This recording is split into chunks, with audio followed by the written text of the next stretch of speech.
നമസ്കാരം, എൻ്റെ പേര് ഗോവർദ്ധൻ. എന്റെ പേര് ശബരിനാഥ്.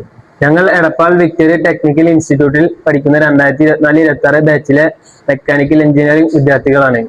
ഞങ്ങൾ ഇന്ന് ഇവിടെ അവതരിപ്പിക്കാൻ പോകുന്ന പ്രൊജക്ടിന്റെ പേരാണ് mechanical power hammer.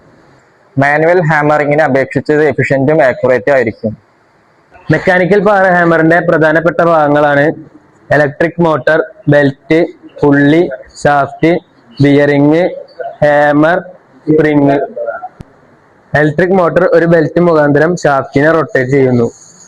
ഷാഫ്റ്റിന്റെ rotary motion ആണ് ഹാമറിന്റെ റെസിപ്രോക്കേറ്റിംഗ് മോഷനായി കൺവേർട്ട് ചെയ്യുന്നത്. അങ്ങനെ ഹാമർ അപ്പ് ആൻഡ് ഡൗൺ മോഷനിൽ മൂവ് ചെയ്യുന്നു. ഈ ആൻവിലാണ് ചൂടാക്കിയ മെറ്റലിനെ വെച്ചിട്ടുണ്ടായിരിക്കുക. തുടർച്ചയായ അടി കാരണം മെറ്റലിനെ ആവശ്യമുള്ള ഷേപ്പിലേക്ക് മാറ്റാൻ സാധിക്കുന്നു. ഈ പവർ ഹാമർ ഉപയോഗിക്കുന്നത് ഫോർജിങ് ഓപ്പറേഷനും അതേപോലെ ഈ മെഷീൻ ഷോപ്പുകളിലും അതേപോലെ ഓട്ടോമൊബൈൽ ഇൻഡസ്ട്രിയിലുമാണ്. ഇനി നമുക്ക് ഇതിന്റെ നിർമ്മാണ ഘട്ടങ്ങൾ പരിചയപ്പെടാം. ആദ്യം ഇതിന്റെ ഡിസൈൻ തയ്യാറാക്കി അതിനുശേഷം ഞങ്ങൾ ഇതിന് ആവശ്യമായിട്ടുള്ള മെറ്റീരിയൽസ് തിരഞ്ഞെടുത്തു. അടുത്തതായി ഞങ്ങൾ ഇതിന്റെ ഡിസൈൻ അനുസരിച്ചിട്ടുള്ള ഫ്രെയിം തയ്യാറാക്കി. അതിനായി മെറ്റലുകളിൽ കട്ടിങ്, ഡ്രില്ലിങ്, വെൽഡിങ്, ഫിറ്റിങ് തുടങ്ങിയ ഫാബ്രിക്കേഷൻ പ്രോസസ്സുകൾ നടത്തി.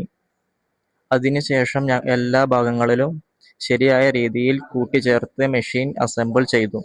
പിന്നീട് മോട്ടോർ പ്രവർത്തിപ്പിച്ച് shaft rotation, connecting road movement, hammering action എന്നിവ പരിശോധിച്ചു. തുടർന്ന് painting, alignment checking, safety inspection എന്നിവ നടത്തി പ്രൊജക്റ്റ് കംപ്ലീറ്റ് ചെയ്തു.